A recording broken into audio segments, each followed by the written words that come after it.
We all get upset sometimes, but how can you express it without sounding rude? Here are 7 polite phrases to express displeasure in English. I'm a bit disappointed. A gentle way to show mild displeasure. This isn't quite what I expected. Useful when something doesn't meet your hopes. I feel a bit uneasy about this.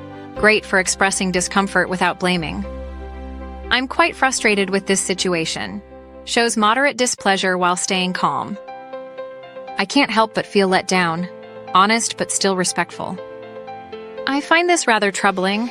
A thoughtful phrase for serious concerns. I'm really upset about this. Direct but not aggressive. Bonus tip. Use softeners like I understand mistakes happen, but to stay polite and avoid conflict. Practice these phrases and you'll handle difficult situations with clarity and confidence.